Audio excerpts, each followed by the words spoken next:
હળવે હળવે હળવે હરજી મારે મંદિર આવ્યા રે, મોટે મોટે મોટે મેં તો મોતીડે વધાવ્યા રે.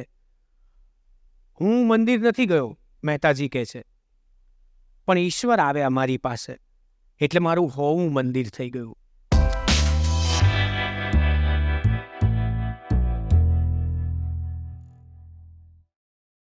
આપણી ભાષા અને આપણા સંગીતને આપણી આગવી રીતે, આપણી પ્રીતે એને જીવંત રાખવું છે. જોકે હવે તો એઆઈનો જમાનો છે, બધું એઆઈ કરી આપે છે. બધું એટલે એવું કે આપણે એને પૂછીએ કે મારે ઉદાસ થવું છે, એનું એક ગીત જોઈએ, એટલે એઆઈ તરત ઉદાસીનું ગીત આપે છે. અને પછી આપણે એમ કહીએ કે એમાં સંગીત પણ જોઈએ છે, તો પાછા એનું સંગીત પણ ઉમેરી આપે ઉદાસીનું. પણ મારે એઆઈને પૂછવું છે કે આંસુ કેવી રીતે લાવશો, એ આંસુને નામ કેવી રીતે આપશો. ગુજરાતી કવિતા એના આદ્ય કવિ અને આરાધ્ય સંગીતકાર નરસિંહ મહેતા છે. હળવે હળવે હળવે હરજી મારે મંદિર આવ્યા રે, મોટે મોટે મોટે મેં તો મોતીડે વધાવ્યા રે.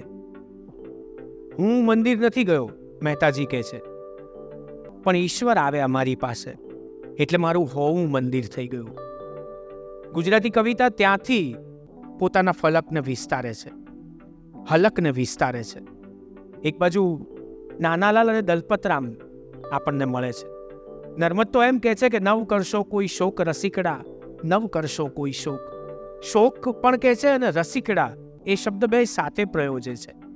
દુઃખ બહુ કરવા જેવું નથી, વાગોળવા જેવું નથી. વિરહ બહુ લાંબો ટકતો નથી, મિલન જ સર્વસ્વ છે. ત્યાંથી શરૂ થયેલી આપણી કવિતાને બકઠા મળે છે, વિચાર પ્રધાન કવિતાનો સૂર સાંપડે છે. ગુજરાતી કવિતાએ આંખોથી જોવાનું ક્યારનું શરૂ કરી દીધું હતું, પણ એને પાંચે ઇન્દ્રિયોથી માણવાની શરૂઆત થાય છે ગાંધીયુગીન કવિતાથી. ત્યાંથી આપણને સુંદરમ અને ઉમાશંકર સાંપડે છે. સુંદરમનું ગીત તો ખૂબ લોકપ્રિય થયું, આપણે સાંભળ્યું છે સરોજબેન ગુંદાણીના કંઠે, રસિકલાલ બોજકનું સ્વરાંકન. ઝાંઝર અલક મલકથી આવ્યું રે, મને વાલાએ પગમાં પહેરાવ્યું રે. આપણે બધા જ જાણીએ છીએ કે ઝાંઝર ક્યાં મળે છે, અને છતાંય કવિ એમ લખે છે કે ઝાંઝર અલક મલકથી આવ્યું. કારણ આ ઝાંઝર બજારમાં નથી મળતું, ઝવેરાતને ત્યાં નથી મળતું. આ ઝાંઝર અલક મલકથી આવ્યું છે, એટલે મને વાલાએ પગમાં પહેરાવ્યું છે. વાલાએ પગમાં પહેરાવ્યું ને એટલે અલક મલકથી આવ્યું એવું લાગે છે. ત્યાંથી ગુજરાતી કવિતા આગળ વધે છે અને આપણને કેટલા બધા મુઠ્ઠી ઉંચેરા નામો સાંપડે છે. હું તો આમ સાવ અમસ્તો અનાયાસે તમારી સાથે શેર કરી રહ્યો છું, કારણ કે એક એવા કવિ સુધી જવું છે જ્યાંથી ઉમાશંકર અને અવિનાશ વ્યાસ બંને આપણને એક જ તારીખે મળે છે.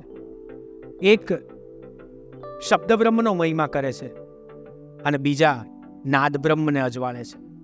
બંનેની જન્મ તારીખ એક જ, 21 જુલાઈ. માત્ર ચંદ્રનો થોડો ફેર જન્મ સમયે, એટલે એક ઉમાશંકર થયા અને બીજા અવિનાશ થયા. ઉમાશંકર જોશી તો એમ લખે છે કે મારી ન્યૂનતા ના નડી તને, તારી પૂર્ણતા ગઈ અડી મને. અને ત્યાંથી અવિનાશ વ્યાસ આપણને સાંપડે છે. આ એ અવિનાશભાઈ છે કે જેને આપણે યુટ્યુબ ઉપર ગુજરાતી લોકગીતો એવું સર્ચ કરીએ છીએ ત્યારે આખી અવિનાશ વ્યાસની બારી ખુલે છે. આ બારીમાંથી ઓવારી જવાય એટલું અનંત આકાશ દેખાય છે.